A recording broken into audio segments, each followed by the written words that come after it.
కేవలం నా ప్రభు నీ యొక్క మాటలే బోధించటకును నాకు సహాయం దయచేయమని, నీ యొక్క జ్ఞానంతో నన్ను నింపమని, అలాగే ప్రభు చెప్పిన వాక్య ప్రకారంగా జీవించే కృపను బిడ్డలకు దయ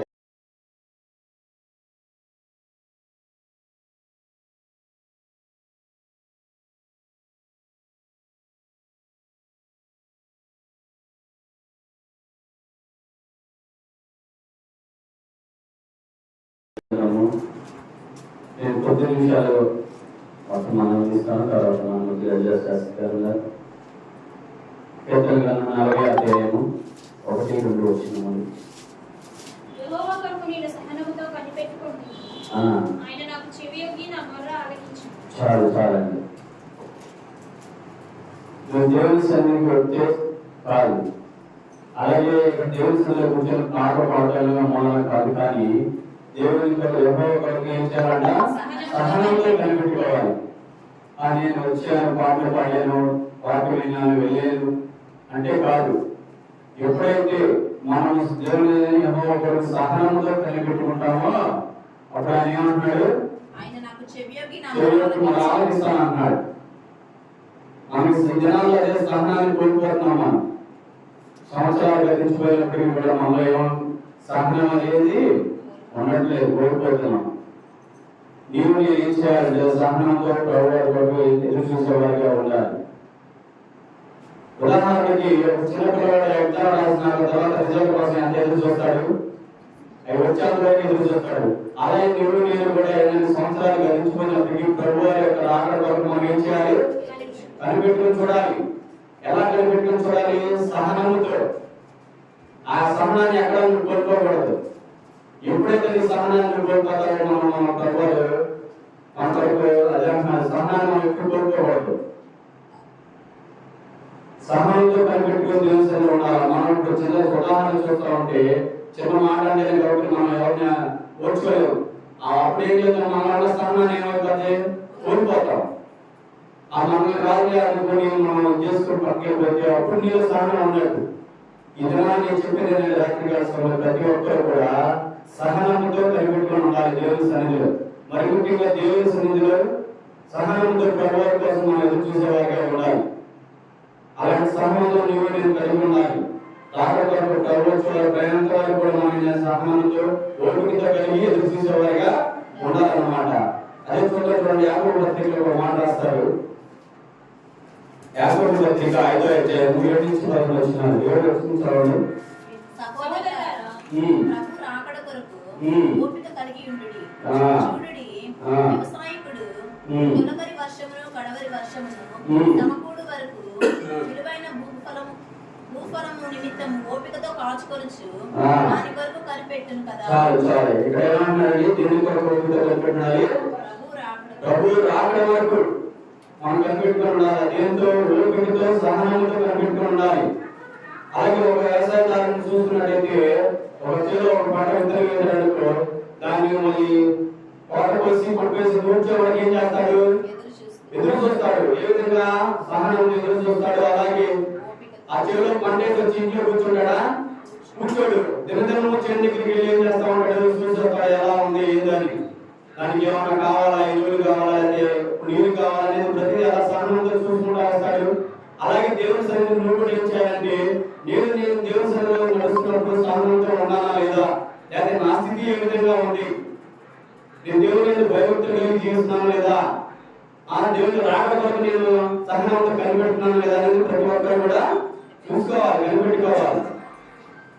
దినాల్లో మనం అదే మనలో ఉన్న సహనాన్ని కోల్పోతున్నాం. సంవత్సరాలు గతించిపోయినప్పటికీ కూడా మనలో ఉన్న సహనాన్ని కోల్పోతున్నామని మనం ఏం చేస్తున్నామంటే మనలో ఉన్న సహనాన్ని కోల్పోతున్నాం.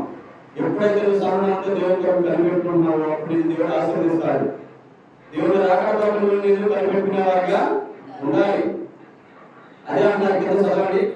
ప్రభు రాకడ సమీపించుచున్నది కనుక మీరును ఓపిక కలిగి ఉండుడి. మీ హృదయములను స్థిరపరచుకోండి. చాలండి. మీ హృదయాన్ని ఏం చేయాలి? స్థిరపడతారు. మొట్టమొదటి మనకు సహనంగా ఆటోమేటిక్ మన హృదయం స్థిరపడిపోతాయి. మన హృదయంలో సహనం లేక మన హృదయంలో అది గలుగులు అయిపోతా ఉంటాం. ఆ సహనాన్ని కోల్పోతాం. ఎప్పుడైతే నువ్వు సహనంతో ఓపికతో ఎదురు చూస్తావో అప్పుడు నువ్వు ఆశీర్వాదం పొందేవారిగా ఉంటావు. కింద యోగు గారు 11 వచనంలో మాట్లాడారు చూడండి. యోగు గారు ఆ, మీరు యోబు యొక్క సహనమును గురించి వింటిరి. ఆ, ఆయన ఎంతో జాలియు కనికరములు గలవాడని ఆ. మీరు తెలుసుకొని ఉన్నారు. ఆ. నా సహోదరులారా, చాలా చాలా అండి. ఇక్కడ యోబు గారి సంగతి చూసినట్లయితే ఎంత సహనంతో దేవుని కోసం ఎదురు చూశాడండి. ఎంతో సహనంతో ఎదురు చూశాడు. ఎవరైతే తన కుటుంబంలో అందరూ చనిపోయారు, అందరూ భార్య భర్తలు పిల్లలు అందరూ చనిపోయినప్పటికీ కూడా దేవుని ఎక్కడ కూడా ఆయన నోటి మాటలు కూడా పాపం చేయడం, ఆయన సహనాన్ని కోల్పోలేదు. చివరికి తన భార్య వచ్చి కూడా ఏమండి సావధాన సిద్ధమైనప్పుడు నీవు దేవుని సహనాన్ని విడిచిపెట్టగా అన్నది. అలాంటి పరిస్థితిలో మనం ఉన్నాం. కానీ ఎప్పుడైతే యోబు గారు అంత సహనంతో కనిపెట్టాడో ప్రభువు అక్కడి వరకు నీవు నేను అంత సహనంతో కనిపెట్టాడు. ఎన్నో సంవత్సరాలు మనకి వస్తూనే ఉంటాయి, అవమానాలు నిందలు వస్తూనే ఉంటాయి. కానీ నీవు నేను చేయాలంటే దేవుని కొరకు సహనంతో కనిపెట్టుకోవాలి. ఆయన రాకడ కొరకు మనం కనిపెట్టుకోవాలి. ఇలా చదువుకున్నట్టు ఒక వ్యవసాయదారుడు పంట చేతికి వచ్చే వాళ్ళకి ఎంత ఓపికతో ఎంత సహనంతో కనిపెట్టుకుని ఉంటాడు చూడండి. అలా నీవు నేను కూడా దేవుని సన్నిధికి వచ్చి దేవుని దాని చెప్పి మార్పులు వింటూ దేవుని సన్నిధిలో గడుపుతూ యెహోవా రాకడ కొరకు ఏం చేయాలంటే సహనంతో కనిపెట్టుకోవాలి. ఎప్పుడైతే నీవు నేను అంత సహనంతో కనిపెట్టుకుంటావు అప్పుడే పర్లోక రాజ్యంలో మనం నీవు నేను చేరగలుగుతాం. అంతేగాని మనం వచ్చి దేవుని సన్నిధికి వచ్చాను, వెళ్ళాను, ఆశ్రయించుకున్నాను, నేను దేవునికి సహవాసం చేశాను, నేను పర్లోక రాజ్యంలో ఉంటానంటే కాదు. ఎప్పుడైతే ఆయనతో సహవాసం సహనంతో కనిపెట్టుకున్నావో అప్పుడే నువ్వు అలాంటి సహనాన్ని లాంటి సహనాన్ని నీవు నేను కూడా కలిగి ఉండాలి. రాత్రికాల సమయం చెప్పేదాన్ని ప్రతి ఒక్కరు కూడా ఏం చేయాలంటే సహనం. అలాగే ఏడు గ్రంథంలో కూడా మాట్లాడతారు. చదువుకోండి. ఏడు గ్రంథం 1వ అధ్యాయము 27 వచనాలు. నేను నా తల్లి గర్భములో నుండి దిగంబరినే వచ్చాను, దిగంబరినే ఎక్కడికి తిరిగి వెళ్ళను. యెహోవా ఇచ్చును, యెహోవా తీసుకొని పోయి, యెహోవా నామమునకు స్తుతి కలుగును గాక. ఈ సంగతులలో ఏ విషయమందును యోబు ఏ పాపమును చేయలేదు, దేవుడు అన్యాయం చేసినని చెప్పలేదు. చూడండి, ఇక్కడ మన లోకానికి వచ్చినప్పుడు ఏం తీసుకురాలి, ఎట్లా వచ్చాం, తల్లి గర్భంలో దిగంబరిగానే వచ్చాం, దిగంబరిగానే వెళ్తాం. అంతేకాని ఈ లోకంలో ఈ ఆస్తి సంపాదించిన వారి ఆస్తిని మనం తీసుకుని అనుకోవడం తీసుకెళ్తామా? తీసుకెళ్ళలేము. లేకపోతే మేడ మిద్దులు కట్టుకుని మేడ మిద్దులు తీసుకెళ్ళగలుగుతామా? లేకపోతే బంగారం చేయించుకుని బంగారాన్ని తీసుకెళ్ళగలుగుతామా? ఇక్కడ యోబు గారు ఏమన్నారంటే నేను నా తల్లి గర్భంలో దిగంబరిగా వచ్చింది, దిగంబరిగానే అక్కడ నేను వెళ్తాను అన్నాడు. లేదా నేను చెప్పిన ప్రతి ఒక్కరు కూడా ఏం చేయాలంటే ఈ సంగతులు ఏ విషయంలో యోబు గారు పాపం చేయలేదు, దేవుని అన్యాయం చేసినది చెప్పలేదు. ఎంత చెప్పినది కూడా యోబు గారు నోటి మాట కూడా పాపం చేయలేదు, దేవుడు నాకు ఇట్లాంటి అన్యాయం చేశాడని కూడా ఎవరితో కూడా చెప్పలేదు. కానీ అక్కడ సహనంతో కనిపెట్టుకుని చూశాడు, ప్రభు రాజ్యంలో చేరాడు అనమాట, పరలోక రాజ్యంలో చేరాడు. అలాగా నీవు నేను ఏం చేయాలంటే ఓపికతో సహనంతో కనిపెట్టుకుని ఉండేవారిగా ఉండాలన్నమాట. చూడండి, ఒక మాట చదువుకొని ముగిస్తాను. చూడండి, కీర్తన గ్రంథము 34వ అధ్యాయము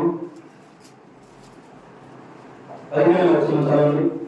యెహోవా దృష్టి నీతిమంతుల మీదనున్నది, ఆయన చెవులు వారి మొరలకు ఒగ్గి ఉన్నవి. దుష్క్రియలు చేయ వారి జ్ఞాపకము భూమి మీద నుండి కొట్టివేయుటకై. చాలండి. యెహోవా దృష్టి ఎవరి మీద ఉన్నదండి? నీతిమంతుల మీద. ఈ దినాల్లో మనం నీతిమంతుల మీద ఉన్నాడు. ఆయన దృష్టి నీతిమంతుల మీద ఉంది.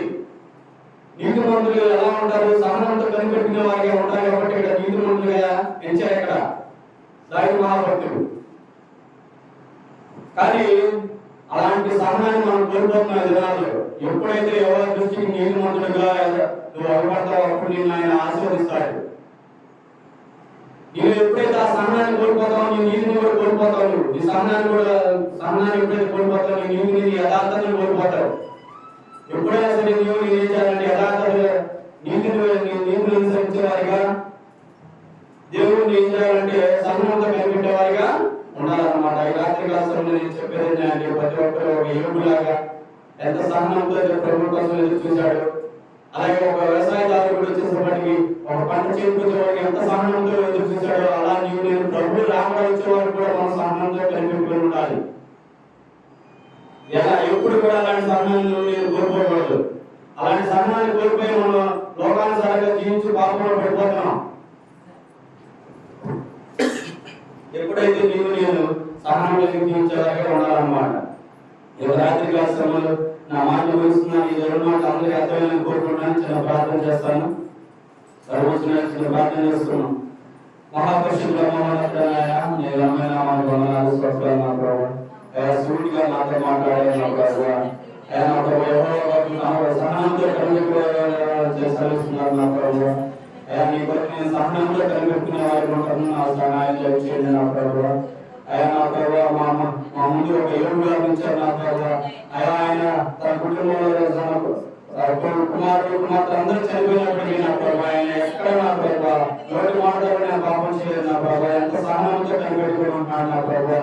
అలాంటి సహనాన్ని నేను కూడా నా ప్రభావ కనిపెట్టుకుని చెప్పుకుని నాకు దయచేయమన్నట్టున్నాను నా ప్రభావ.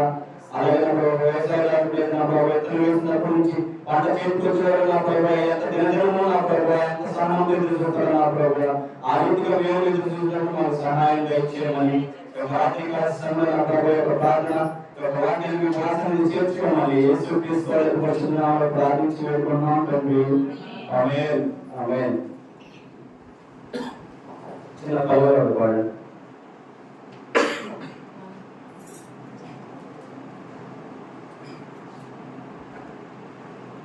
చిన్న పల్లవి పాడండి. పాటలు ఏమి రావా? సియోను పాటలు సంతోషముగా పాడుచు సియోను వెళ్ళుదము. సియోను పాటలు సంతోషముగా పాడుచు సియోను వెళ్ళుదము. పాడుచు సియోను వెళ్ళుదము.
యేసుక్రీస్తు వారి పేరిట అందరికీ వందనాలు. చిన్న ప్రార్థన చేసుకుని వాటి కళలోంచి కళ్ళు మూసుకొని మా దేవ కృపగలిగిన మా తండ్రి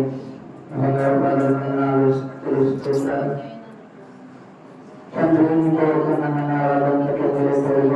నడిపించినందుకు నీ వందనాలు స్తోత్రాలు ప్రభా. ఆకలిలో అసలు వర్తమానంలో మీరు ప్రభావం నడిపించారు.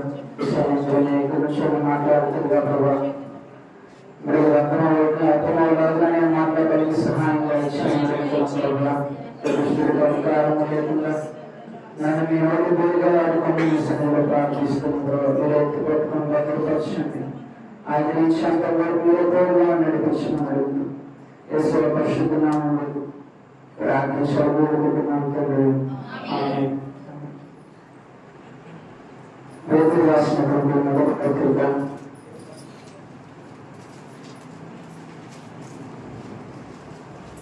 4వ అధ్యాయం మొదటి నుంచి. క్రీస్తు శరీరమందు శ్రమపడెను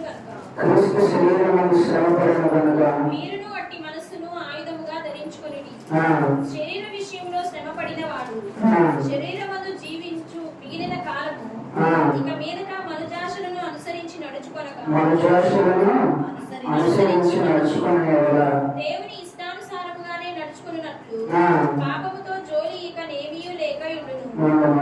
చూడండి ఏమన్నాడు? దేవుని ఇష్టానుసారముగానే నడుచుకున్నట్లు పాపముతో జోలి ఇక నేమియు లేక ఉండును. చూడండి, దేవుని ఇష్టానుసారంగా నడుచుకుంటామని చెప్పి మనం ఒక తీర్మానం చేసుకోవాలి. మనుషుడి ఇష్టానుసారంగా, మనుషుల ఆశల ప్రకారంగా కాదు, మనుషులకు ఉన్నటువంటి ఆశల ప్రకారంగా కాదు, దేవుని ఇష్టానుసారంగా నేను నడుచుకుంటానని చెప్పి ఒక తీర్మానం మనం చేసుకోవాలి. చూడండి ఒకసారి యెషయా గ్రంథంలో, యెషయా గ్రంథం 51వ అధ్యాయం 8వ వచనం. నా తలంపులు ఆ, నీ తలంపుల వంటివి కావు, నీ తలంపులు వంటివి కావు, నీ త్రోవలు నా త్రోవల వంటివి కావు. నా త్రోవల వంటివి కావు. ఇదే యెహోవాకు. ఇదే ఒక చూడండి, నా తలంపులు నీ తలంపులు వంటివి కావు, నా త్రోవలు నీ త్రోవల వంటివి కావు. ఇక్కడ చూడండి, మనుషుల ఆశలను విడిచిపెట్టి దేవుని ఇష్టానుసారంగా నడుచుకోవాలని చెప్పి ఇక్కడ చెప్తున్నారు. మరి మనుషుల ఆశలు అంటే ఏంటి? మన తలంపులు ఎట్లా ఉంటాయి? మన కంటికి కనపడేది కదా, మన కంటికి కనపడేది ఈ లోకంలో ఉన్నటువంటి ఆకర్షణగా కనపడే మనం కోరుకుంటాం. మన మనుషుల ఆశ్చర్యంగా ఉండేది, కంటికి ఏదైతే ఆకర్షణగా కనిపిస్తుందో అదే కావాలని చెప్పి మనుషులు కోరుకుంటారు. కానీ దేవుడు ఇచ్చే ఎట్లా ఉంటుందంటే, దేవుని తలంపులు ఎట్లా ఉంది అంటే ఆకాశాన్ని అంత ఎత్తుగా ఆయన తలంపులు. మన కంటికి కనపడేవి, మన చెవులకి వినపడేవి కూడా ఆయన మనకి ఇస్తాడు. అటువంటి తలంపులు ఆయనకున్నాయి. మన తలంపులు ఎట్లాంటి తలంపులు అంటే కంటికి ఆకర్షణ కనపడే మాత్రమే మనం కోరుకుంటాం. అది మనుషుడి ఆశ అంటే. మనుషుడి ఆశలు ఆ మనుషుల ఆశల ప్రకారంగా కాకుండా దేవునికి ఇష్టానుసారంగా జీవించాలి, దేవునికి ఇష్టానుసారంగా బ్రతకాలి, ఇష్టంగా మనం బ్రతకాలి అని చెప్పి వాక్యం సెలవిస్తుంది. చూడండి ఒకసారి 2వ వచనం. శరీర విషయములలో శ్రమపడిన వాడు శరీరమందు జీవించి మిగిలిన కాలము ఇక మీదట మనుజాశాలను అనుసరించి నడుచుకొనక దేవుని ఇష్టానుసారంగానే నడుచుకున్నట్లు పాపంతో జోలి ఇక నేమియు లేదు. దేవునికి ఇష్టానుసారంగా నడుచుకున్నట్టు. చూడండి, మనుషుల ఆశను విడిచిపెట్టి దేవుని ఇష్టానుసారంగా నడుచుకున్నట్టుగా మనం దీన్ని జీవించాలి. మనం ఒక తీర్మానం చేసుకోవాలి. మరి ఆయన తలుపులు అయితే ఈ లోకంలో ఉన్నటువంటి వాటిని మన ఆకర్షించి మన కళ్ళతో చూసేటువంటి వాటినే కాదు, ఆయన తలుపులు ఎట్లా ఉంటాయంట? ఆకాశం అంత ఎత్తుగల తలంపులు ఆయన మన కంటికి కనపడనివి, చెవులకి వినపడనివి కూడా ఆయన మనకి ఇస్తాడు. మరి నూతన సంవత్సరంలో మనం కూడా ఒక తీర్మానం చేసుకోవాలి. నా చిత్తం కాదు ప్రభా, నేను ఆలోచించేది ఈ లోకంలో నా కంటికి కనపడే దాని గురించి నేను ఆలోచిస్తాను, లేకపోతే నా చెవులకి వినపడే వాటి గురించి నేను ఆలోచిస్తాను. కానీ నీ తలంపులు నాకు కావాలి, నీ చిత్తానుసారంగా నేను నడుచుకోవాలి, నీకు ఇష్టడుగా నేను జీవించాలి. నీ చిత్తం నా పట్ల ఏమన్నదో అది నెరవేర్చు, నీ చిత్తం ఏంటో నాకు చూపించు ప్రభా అని చెప్పి దేవుని సన్నిధిలో అడిగితే ఆయన మన చిత్తాన్ని చూపిస్తాడు. మరి అయితే అబ్రహాముని తన తల్లిదండ్రులను విడిచిపెట్టి తన దేశాన్ని విడిచిపెట్టి వచ్చేస్తూ నేను ఆశీర్వదిస్తానని చెప్తే అబ్రహాం అంతటిని విడిచిపెట్టి వచ్చేసాడు. ఎంతగా ఆశీర్వదింపబడ్డాడు అబ్రహాము? అబ్రహాం ఒక్కడే కాదు, అబ్రహాముతో ఉన్నటువంటి లోతు కూడా ఆశీర్వదింపబడ్డాడు కదా. అబ్రహాముతో ఉన్నటువంటి లోతు కూడా ఆశీర్వదింపబడ్డారు. వారు ఎంతగా ఆశీర్వదింపబడ్డారంటే వారు కలిసి జీవించలేనంత విధంగా ఆశీర్వదింపబడ్డాడు. విడిపోవాలనుకున్నాడు చెప్పి నీకు ఏం కావాలి కోరుకో అని చెప్తే కళ్ళెత్తి చూసి లోతు ఏం కోరుకున్నాడు? సొదొమ గొమొర్రాని కోరుకున్నాడు. చూడండి, మరి ఆయన కంటికి ఆయన అది ఆకర్షణీయంగా పడి మనం కూడా ఏమనుకుంటాం, ఉపయోగపడేది చూడండి, ఇది ఉపయోగపడాలి, కళ్ళకి చక్కగా కనపడేలాగా ఆకర్షణీయంగా మన కళ్ళకి కనపడితే ఏం కోరుకుంటాం? మనం పనికొచ్చేది విడిచిపెట్టి కళ్ళకి కనిపించేది మాత్రమే కోరుకుంటాం. ఇక్కడ లోతు కూడా అదే చేశాడు. మరి దేవుడితో ఉన్నాడు, అబ్రహాముతో నడిచాడు, దేవుడు నడిపించిన మార్గంలో వెళ్ళాడు. అబ్రహాముకు వచ్చినటువంటి ఆశీర్వాదాలు, లోతు కూడా అటువంటి ఆశీర్వాదాలు పొందుకున్నాడు. కానీ దేవుడిని విడిచిపెట్టి తన కళ్ళకి కనిపించిన దాన్ని కోరుకున్నాడు. మరి ఈ రోజుల్లో మనుషులు కూడా అదే చేస్తున్నారు. లోతు వల్లే ఈ లోకాన్ని ప్రేమిస్తున్నారు. మనుషులు ఆశలు ఎట్లుంటాయంటే ఈ లోకంలో ఏం తిరుగుదామా, ఏం తాగుదామా, లేకపోతే ఏం జీవిస్తామా, ఏం కట్టుకుందామా, ఏం ఇల్లు కట్టుకుందామా, ఏ డాబా కట్టుకుందామా, లేకపోతే ఏం పంట వేద్దామా అని చెప్పి ఈ యొక్క ఆశలే మనుషులు ఉంటాయి. ఈ యొక్క ఆశలే ఉంటాయి మనుషులకి. అటువంటి ఆశలు విడిచిపెట్టాలి. అటువంటి ఆశలు విడిచిపెట్టి, మనుషుల ఆశలు విడిచిపెట్టి దేవునికి ఇష్టానుసారంగా నడుచుకోవాలి. మరి ఇక్కడ లోతు అబ్రహాముతో నడుచుకున్నాడు. అబ్రహాముతో నడుచుకొని ఆశీర్వాదాలన్నింటినీ పొందుకున్నాడు. కానీ అబ్రహాముకు ఉన్నటువంటి విశ్వాసాన్ని నేర్చుకోలేదు. అబ్రహాముకు ఉన్నటువంటి విశ్వాసాన్ని నేర్చుకోలేదు. మీ ఉన్నదాన్ని అందరినీ మీ దేశాన్ని విడిచిపెట్టి రాండి, నేను మీకు ఆశీర్వదిస్తాను, నేను మిమ్మల్ని ఆశీర్వదిస్తాను అని చెప్పినప్పుడు వచ్చారు. అబ్రహాముతో పాటు వచ్చాడు, నడుచుకున్నాడు. కానీ అటువంటి విశ్వాసాన్ని పొందుకోలేదు కదా, ఆ యొక్క విశ్వాసాన్ని పొందుకోలేదు. మరి మనం కూడా నేర్చుకోవాల్సింది ఏంటంటే, మరి ఆయన రమ్మంటున్నాడు, దేవుని సన్నిధికి వెళ్తున్నాం, ఆయన మందిరంలో వెళ్తున్నాం, ఆశీర్వాదాలు పొందుకుంటున్నాం, కావాల్సిన దీవెనలన్నీ ఆయన మనకి ఇస్తున్నాడు, అన్నిటికీ మనం పొందుకుంటున్నాం. కానీ ఇక మన కళ్ళకి ఎదురు ఆకర్షణ కనిపిస్తే దానిని చోటు చేస్తున్నాం, లోకానికి చోటు చేస్తున్నాం. లోతు వల్లే మనం లోకాన్ని ప్రేమిస్తున్నాం, అవునా కదా? లోతు వల్లే మనం కూడా లోకాన్ని ప్రేమిస్తున్నాం. తర్వాత చూడండి, 4వ వచనంలో 3వ వచనంలో కింద మన పోకిరి చేష్టలు, దురాశలు, మద్యపానము, అలతో కూడిన ఆటపాటలు, త్రాగుబోతుల విందులు, చేయదగిన విగ్రహ పూజలు మొదలైన వాటి యందు నడుచుకొనుచు అన్యజనుల ఇష్టము నెరవేర్చుచున్నటకు గతించిన కాలమే చాలును. మరి మనందరం కూడా అబ్రహాము లోతు వలె వారికి ఏ స్థితిలో నుంచి వచ్చారో వాళ్ళు కూడా ఏమీ లేనటువంటి స్థితిలో నుంచి వారి దేవుడు తీసుకొచ్చి వారిని ఎంతగా ఆశీర్వదించాడు దేవుడు. మరి మనందరం కూడా ఈ రోజు ఇక్కడికి చేరుకున్నాము. ఈ రోజు మనం అందరం ఇక్కడ దేవుని సన్నిధిలో కూర్చొని ప్రార్థించుకోవడానికి, ఆయన వాక్యం వినడానికి దేవుని సన్నిధికి వచ్చామండి. ఏ స్థితి నుంచి మనం వచ్చాం? అందరం పేద స్థితి నుంచి మనం వచ్చాం. మన అందరం ఏం ధనవంతులేం కాదు. మనకంతా అన్నిటి సమకూర్చి పెట్టుకొని ఇక దేవుడు నాకు ఏది ఇచ్చినా ఇవ్వకపోయినా నాకు కావాల్సిన అంతా నాకు ఉంది, ఇక దేవుడు నాకు ఏమి ఇవ్వాల్సిన అవసరం లేదు అనుకున్న పరిస్థితి నుంచి వచ్చినటువంటి వాళ్ళం కాదు. మనందరం కూడా పేద స్థితి నుంచి వచ్చిన వాళ్ళమే.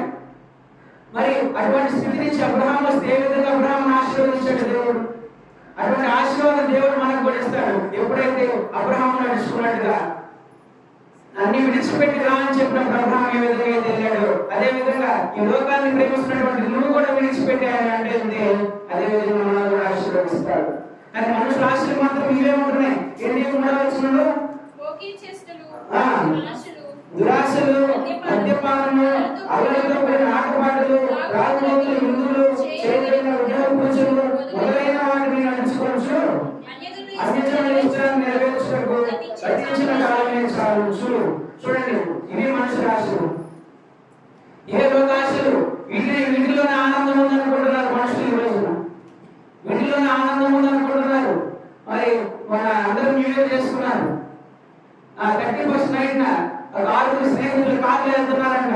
కార్లో వెళ్తా వాడు అకస్మాత్తు కారు నిద్రపోతా నైట్ అయిపోయేసరికి నిద్రపోయి యాక్సిడెంట్ అయ్యి 6 కార్లో చనిపోయారంట. చూడండి ఎంత వేగంగా వెళ్ళిపోతున్నారు. వేగం వాహనాల్లోనే కాదు, ఆలోచనలో కూడా అదే వేగంతో వెళ్ళిపోతున్నారు. ఆలోచించుకోవట్లేదు, ఏది దేవునికి ఇష్టంగా చేస్తున్నామా లేదా, ఇది దేవునికి నచ్చుతుందా లేదా అని చెప్పి ఆలోచించుకోవట్లేదు. వేగంగా ఆలోచనలు నడిపేటువంటి వాహనాలు కూడా ఏ విధంగా ఉంటున్నాయంట, వేగంగానే ఉంటున్నాయంట. కానీ ఇక్కడ చూడండి, దురాశలు, పోకరి చేస్తారు, దురాశలు. చూడండి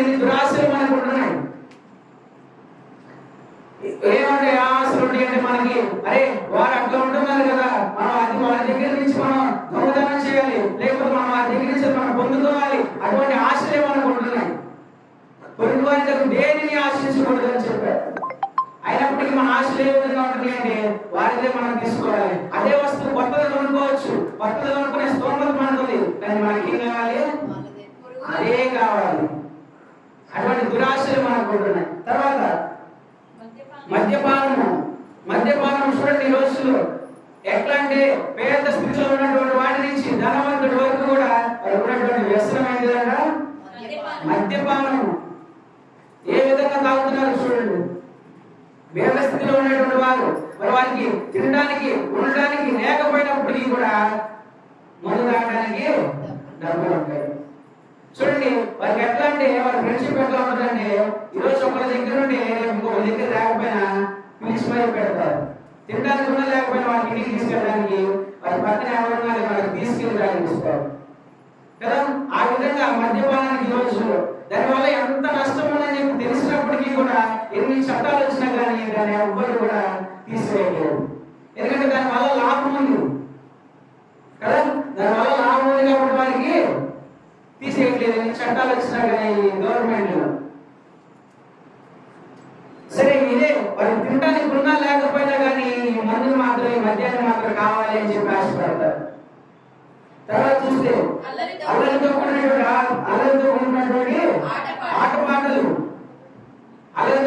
ఆటపాటలు మరి ఈ రోజుల్లో చూస్తున్న సినిమా హాల్ దగ్గర ఏ విధంగా సినిమా రిలీజ్ అయిందంటే హీరోల కోసం కొట్టుకొని చచ్చిపోయారు. ఇదిగా తొక్కిసలాటలు.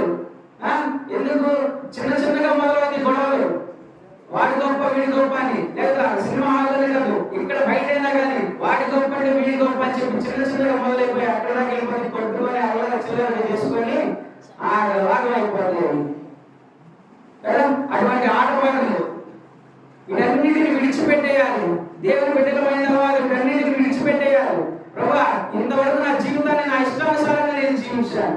ఇంతవరకు నా ఇష్టానుసారంగా నా బ్రతుకు నేను బ్రతికాను. కానీ ఇప్పుడు నా బ్రతుకు ఇది కాదు. నా బ్రతుకు నీ చేతులుగా అప్పగిస్తున్నా. నా జీవితాన్ని నీ చేతులుగా అప్పగిస్తున్నా. నీ చిత్తానుసారంగా నన్ను నడిపించాలని చెప్పి ఆయనకి ఏం చేయాలంట? మన జీవితాన్ని ఆయనకు అప్పగించేయాలి. చాలా మంది ఏం చేస్తారంటే వారు తీసుకున్నటువంటి సొంత నిర్ణయాలు బట్టి నడుచుకుంటారు. వారు తీసుకున్న నిర్ణయం కరెక్ట్ అని చెప్పి ఆ నిర్ణయం ప్రకారం వెళ్ళాలనుకుంటారు. కానీ ఆ నిర్ణయం వారి ప్రాణాల మీదకి వస్తున్న విషయాన్ని వారు మర్చిపోతారు.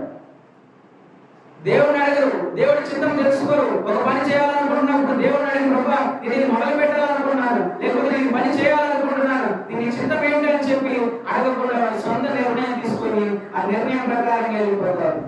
కానీ అది వారికి ఎక్కడికి వస్తుందంట? ప్రాణాల మీదకి వస్తున్నారు నిర్ణయం. వారు చేసేది రైట్ అనుకుంటున్నారు, వారు చేస్తుంది కరెక్ట్ అనుకుంటారు, కానీ వారు చేస్తుంది తప్పు. చూడండి మన తలంపు ఈ విధంగా ఉండే మనం కోరుకుంటే తాత్కాలికమైన వాటినే కోరుకుంటాం. కానీ ఆయన అందిస్తే అందుకోలేనంత స్థితిలో ఆయన గొప్పగా మనకు అందిస్తాడు. లోతు కూడా అదే చేశాడు. ఆయన సొంత నిర్ణయం తీసుకున్నాడు. లోతు కూడా అదే చేశాడు. అతను సొంత నిర్ణయం తీసుకొని సొదొమ గొమొర్రాని కోరుకున్నాడు. వాటిని కోరుకుని ఆ సొంత నిర్ణయం తీసుకున్నాడు. తీసుకున్న తర్వాత అబ్రహాము మనుషులు ఒకసారి ఆదికాండం 13వ అధ్యాయం 14వ వచనంలో అబ్రాహామును విడిచిపోయిన తరువాత యెహోవా ఇదిగో నీ కన్నులెత్తి నీవు ఉన్న చోటు నుండి ఉత్తరపు తట్టు, దక్షిణ తట్టు, తూర్పు తట్టు, పడమర తట్టును చూడుము. ఎందుకనగా నీవు చూచున్న ఈ దేశమంతటిని నీకును నీ సంతానమునకు సదాకాలము ఇచ్చెదను. మరియు నీ సంతానమును భూమి మీద నుండి రేణువుల వలె విస్తరింపచేసెదను. చూడండి ఇక్కడ ఏమన్నాడు? దేవుడు ఇచ్చిన ఎలా ఉంది, ఆయన కోరుకున్నది ఎలా ఉంది. చూడండి దేవుడు ఇచ్చిన ఎలా ఉంది, ఆయన కోరుకున్నది ఎలా ఉంది. లోతు కోరుకున్నాడు. దేన్ని కోరుకున్నాడు? ఒక ప్రాంతాన్ని మాత్రమే కోరుకున్నాడు లోతు. కానీ అబ్రహాము దేన్ని కోరుకోలేదు. నువ్వేది ఇస్తే అది తీసుకుంటాను ప్రభు అన్నాడు. నువ్వేది ఇస్తే అది నాది. నేను ఇవ్వకుండా నేను ఏది నా సొంత నిర్ణయంతో అయితే నా సొంతగా నేను దేన్ని కోరుకోనని చెప్పి అన్నాడు. నువ్వేది ఇస్తే అది తీసుకుంటా అన్నాడు.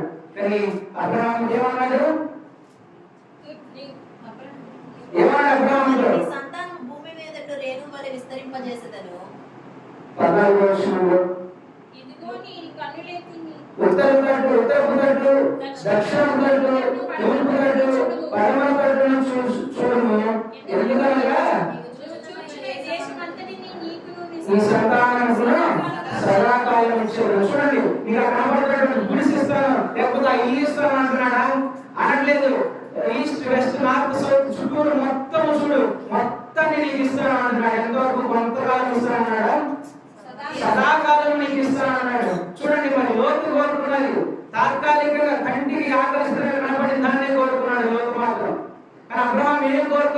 నువ్వేది ఇస్తే అది తీసుకుంటాను అన్నాడు. అది అబ్రహాముకి ఇద్దరు ఒకే ఆశీర్వాదాలు పొందుకున్నారు.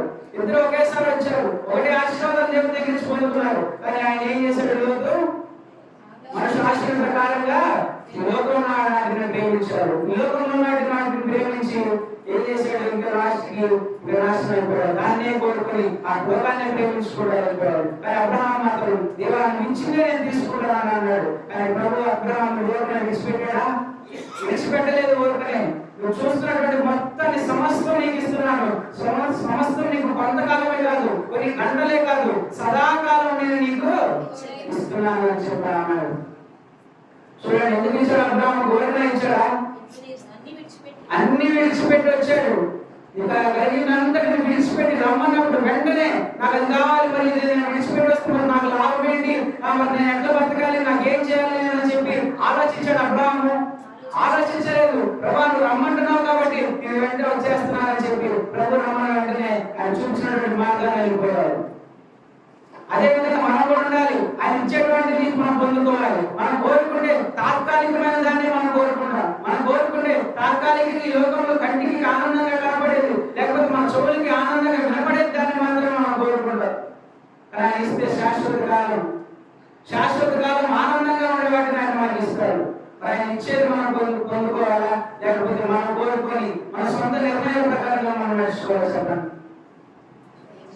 ఆయన ఇచ్చేదే మనం పొందుకోవాలి. నువ్వు ఏది ఇస్తే అది నేను తీసుకున్నాను ప్రభు, నువ్వు ఇచ్చేది నాకు వద్దు అని చెప్పకూడదు. నువ్వు ఏది ఇస్తే అది తీసుకున్నానని చెప్పి అబ్రహాం చెప్పినట్టుగా చెప్పాలి. మనం కూడా మరి ఒక తీర్మానం మనం చేసుకోవాలి. మనుషుల ఆశల ప్రకారంగా కాదు, మనుషులకు నచ్చినట్టుగా కాదు, లేకపోతే నా యొక్క ఆశలు మనుషుల ఆశలు ఏ విధంగా ఉంటుంది ఆ ఆలోచన ప్రకారంగా, ఆ యొక్క ఆశల ప్రకారంగా కాదు నేను జీవించాల్సింది, నీకు ఇష్టంగా నేను జీవించాలని చెప్పి మనందరం కూడా ఒక తీర్మానం చేసుకోవాలి. ఆ తీర్మానం మనం చేసుకునేటువంటి తీర్మానం ఏదో పైకి ఏదో ఆదివారం చెప్తున్నారు, లేకపోతే ప్రార్థనలో చెప్తున్నారు. ఆ ప్రార్థనలో చెప్పినప్పుడు తీర్మానం చేసుకోమంటున్నారు కదా అని చెప్పి ప్రార్థన చేసుకునేటప్పుడు ప్రభా నీ చేతులకు అప్పగిస్తున్నాను, నీ చిత్తానుసారంగా నడిపించు అని చెప్పి ఏదో పైకి చెప్పడం కాదు, హృదయంలో నుంచి రావాలి. మనం చెప్పేటువంటి తీర్మానం, మనం చేసేటువంటి తీర్మానం ఎక్కడి నుంచి రావాలి? హృదయంలో నుంచి రావాలి. ఇక మీద ప్రభా నా జీవితాన్ని నా ఇష్టానుసారంగా వరకు నేను జీవించాను, కానీ ఇప్పటి నుంచి నా జీవితం మనుషుల ఆశల ప్రకారంగా కాదు, ఈ లోక ఆశల ప్రకారంగా కాదు, ఈ లోకాన్ని ప్రేమించడం కాదు నా ఆశలు ప్రభా, నీ ఇష్టానుసారంగా నేను నడుచుకోవాలి, నీకు ఇష్టంగా నేను నడుచుకోవాలని చెప్పి ప్రభు సన్నిధిలో మనం ప్రార్థన చేసినప్పుడు ఆయన చిత్తాన్ని మనకు చూపిస్తాడు. ఆ యొక్క మార్గంలో మనం నడిపించడానికి ఆయన మనకు సహాయం చేస్తాడు. కాబట్టి మనందరం కూడా ఈ రాత్రికాల సమయంలో మనం ప్రార్థన చేసుకున్నాడు కానీ నీ చిత్తం ఆయన ప్రభు మా పట్ల, మా కుటుంబం పట్ల, మరి మేమందరం కూడా వేద స్థితి నుంచే వచ్చాము. అబ్రహాము వచ్చినట్టుగా ఏమి లేనటువంటి స్థితి నుంచే మమ్మల్ని వచ్చాము. మేము కూడా అదే స్థితి నుంచి వచ్చాము. ఎంతగా అబ్రహామును ఆశీర్వదించారు అదే రీతిగా మమ్మల్ని కూడా ఆశీర్వదిస్తారని మేము నమ్ముతున్నాం. ఎట్లా అంటే ఊరకనే ఏదో మేము ప్రార్థనకి వచ్చాము కూర్చున్నాం కానీ ఆశీర్వాదం పొందుకోవాలనేటువంటి ఉద్దేశం కాదు. మేము చేయాల్సింది కూడా ప్రార్థన చేయాలి, మేము చేయాల్సింది కూడా మేము చేయాలి. నీ దగ్గర అడగాల్సింది కూడా మేము అడగాలి. నీ దగ్గర పొందుకోవాల్సినటువంటి వాటిని పొందుకోవాలంటే మేము ముందుగా నీ దగ్గర ప్రార్థించి అడగాలి, నిశ్చితాన్ని తెలుసుకోవాలి. అదే రీతిగా నీ సన్నిధిలో ప్రార్థించేవాళ్ళగా మేము ఉండాలని చెప్పి దేవుని సన్నిధిలో ప్రార్థించుకోవడం. అందులో ప్రవహించగల మోస్తున్నట్టు ప్రార్థన చేసుకుందాం. దేవునికి మా దేవా కృతజ్ఞతలు మా తండ్రి, ఇంతవరకు మాతో వాక్యం మాతో మాట్లాడినందుకు మీ ఈ రీతిగా అయితే మనుషుల ఆశల ప్రకారంగా ఈ లోకంలో ఉన్న వాటిని మేము ప్రేమిస్తున్నాం తండ్రి, ఈ లోకంలో ఉన్న వాటిని మేము కావాలని కోరుకుంటున్నాం. లోకం వల్ల తండ్రి ఈ లోకంలో కంటికి ఆకర్షణ కనబడిన వాటిని కోరుకుంటున్నాం ప్రభావ. శాశ్వత కాలంలో ప్రభావ మాకు ఆనందం కలిగేది, మాకు సంతోషం కలిగే వాటిని మేము వదులుకుంటున్నాం ప్రభావ. శాశ్వత కాలం ప్రభావ మీరు ఇచ్చేటువంటి ప్రేమను మేము కోల్పోతున్నాం ప్రభావ. తాత్కాలికమైన మాటని మేము కోరుకుంటున్నాం తండ్రి. లోక వల్లే మేము జీవించుకున్నాం తండ్రి. అబ్రహాము వల్ల తండ్రి నువ్వు ఏది ఇస్తే మేము అది తీసుకుంటాం, ఏది ఇస్తే మేము అది పొందుకుంటాం అని చెప్పేవాళ్ళ ఉండడానికి సహాయం చేయండి ప్రభావ. ఎంత నీ సన్నిధిలో ఉండి ప్రార్థన చేస్తున్నప్పుడు తండ్రి కొన్నిటికి ఆకర్షితమైపోతున్నాం ప్రభావ. వాటి నుంచి వినిపించండి తండ్రి, నీ వైపు చూసిందండి నీ చిత్తాన్ని ఎరిగి ప్రభావ, నీ చిత్తానుసారంగా అబ్రహాము నడిచినట్టు తండ్రి అటు ఇంకా మేము నడిచే వాళ్ళ ఉండడానికి మాకు సహాయం చేయించుకున్నాం ప్రభావ. మీరు తోడుగా తండ్రి, మాకు కావాల్సినటువంటి తండ్రి మేము కూడా ప్రభావ వేద స్థితి నుంచే వచ్చాము తండ్రి. మాకు ఉన్నటువంటి వాటన్నిటి నుంచి విడిపించడం మీ సన్నిధికి వచ్చి ప్రార్థించి ఇచ్చేటువంటి ఆశీర్వాదాలు పొందుకోవడానికి సహాయం చేయించండి. మీరు ఆశీర్వదింపగాలండి, ఏదో గొప్ప గౌరవం మాకు వచ్చే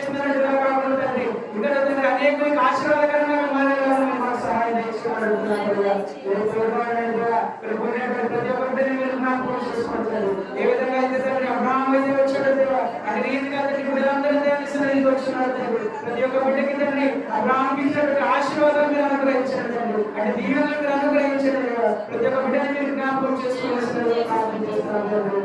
మీరు తోడుగా నడిపించినట్టు వాక్యాన్ని బిడ్డలు వినేవారు తండ్రి, విడిచిపెట్టేవారు కాకుండా వాళ్ళ హృదయంలో పెట్టుకొని ఇతరులకు చెప్పేవాళ్ళ ఉండడానికి సహాయం చేసుకోవాలి. రాత్రి కాసిన ప్రార్థనకి సరిగ్గా చేసుకోవాలి. ప్రార్థించడానికి వేడుకుంటున్నాం తండ్రి. ఆమేన్ ఆమేన్ ఆమేన్. నా కళ్ళు కలుసుకుని ఒకరు ప్రార్థించేది, ఒకరిద్దరు ప్రార్థించేది, వాక్యం ప్రకారంగా ఒకరిద్దరు ప్రార్థించేది.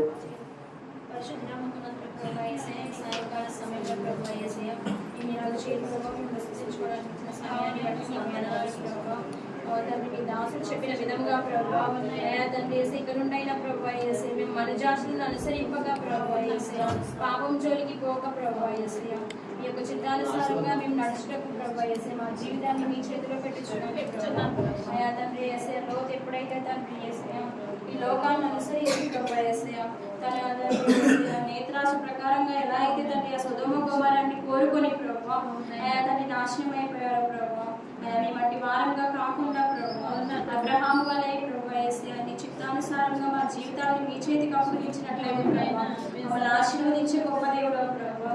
ఎక్కడైనా ప్రభావ యేసయ్యా మేము తండ్రి యేసయ్యా లోకాశలు ఈ దురాశలు వీటన్నిటిని విడిచిపెట్టుకొని ప్రభావ అయా మా జీవితాన్ని మీ చేతిలో పెట్టుచున్నాం ప్రభావ యేసయ్యా. ఇటు వాక్యం తండ్రి యేసయ్యా నా హృదయంలో భద్రపరచుకొని ప్రభావ వాక్యానుసారమైన జీవితాన్ని నేను జీవించడానికి కృప సహాయం చేయమని ఈ చిన్ని ప్రార్థన అజడైన యేసుక్రీస్తు వారి నామమున అడిగి వేడుకుంటున్నాను తండ్రి. ఆమేన్.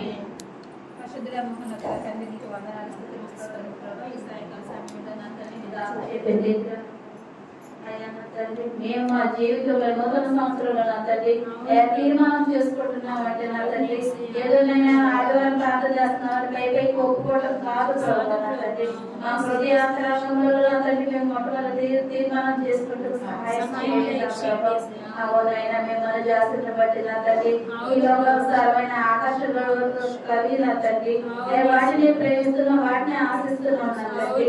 ఏదైనా అబ్రహాము నా తండ్రి తన తండ్రి ఇంటినైనా మీరు రమ్మనగానే నా తండ్రి మీ మాట విజయ లోబడి వచ్చాడు నా ప్రభావ.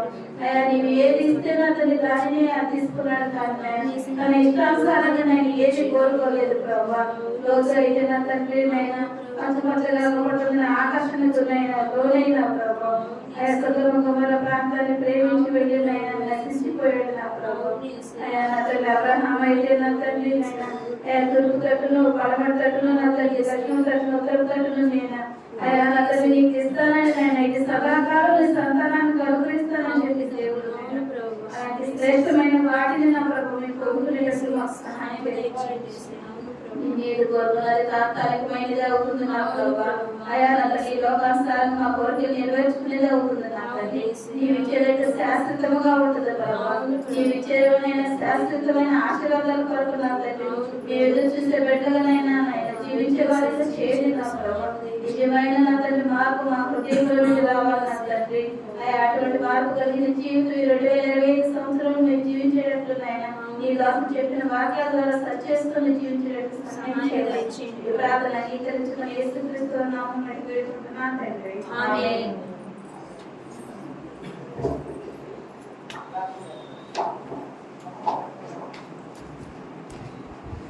చిన్న ప్రార్థన చేసుకున్నాం, తర్వాత మందాసుని ఆశీర్వాదిస్తారు. పరిశుద్ధ మహోన్నతుడైన నీ ఘనమైన నామానికి వందనాలు స్తోత్రాలు నా ప్రభువా. అయ్యా మీ దాసులు చెప్పిన రీతిగా నా ప్రభువా అయ్యా మా తలంపులు వేరు మీ తలంపులు వేరు నా ప్రభువా. అయ్యా మా తలంపులు అయితే నా ప్రభు లోకానుసారమైన తలంపులే కానీ నా ప్రభువా మీ తలంపులు అయితే ఎంతో ఉన్నతమైన నా ప్రభువా. అయ్యా నా ప్రభు అబ్రహాము గారిని ఏ విధంగా ఆశీర్వదించారు నా ప్రభువా. అయ్యా నా ప్రభువా మీ శరీరం అందరికంటే అధికంగా ఎక్కువ ఆయన ఆశీర్వదించిన దేవుడు నా ప్రభువా. అడిగిన మమ్మల్ని కూడా ఆశీర్వదించిన నా ప్రభువా. అయ్యా మేమైతే నా ప్రభు శక్తిమైన దాన్ని ఆశిస్తున్నాం నా ప్రభువా, శక్తిమైన ఆశిస్తున్నాం నా ప్రభువా. అయ్యా నీ వాసపదాన్ని జీవించడం మా సహాయం దయచేయమని అడుగుతున్నాం నా ప్రభువా. అయ్యా ఈ నూతన సంవత్సరంలో నా ప్రభు మేమందరూ నా తండ్రి మేము సజీవంగా జీవించడం మా సహాయం దయచేయమని అడుగుతున్నాం నా ప్రభువా. అయ్యా నా ప్రభావ ఈ సంవత్సరమైన నా ప్రభావ ఎత్తుకుంటాను భయపడతాను నా ప్రభావ మా యొక్క జీవితాలను సరి చేసుకుని నా ప్రభావ నూతనంగా జీవించుకోవడం మాకు సహాయం దయచేయమని ఈ యొక్క ప్రార్థన నివాసాన్ని చేర్చుకోమని నదులైన దేవుడు పరిశుద్ధంలో ప్రార్థించి వేడుకుంటున్నాం తండ్రి. ఆమేన్ ఆమేన్. ఇలా నమ్మకం దూరప్రాంతంలో దాసులు ఉన్నారు, ఆశీర్వదిస్తారు. ఆశీర్వాదాలు కొడుకు సెలవు తీసుకున్నాం. దేవుడి ప్రేమ మూలమైన యేసుక్రీస్తు యొక్క కృప పరిశుద్ధాత్మ యొక్క అన్యోన్య సహవాసము ఇప్పుడు ఎల్లప్పుడూ సదాకాలం అందరికీ తోడేండి నడిపిస్తుగాక. ఆమేన్ ఆమేన్ ఆమేన్ ఆమేన్.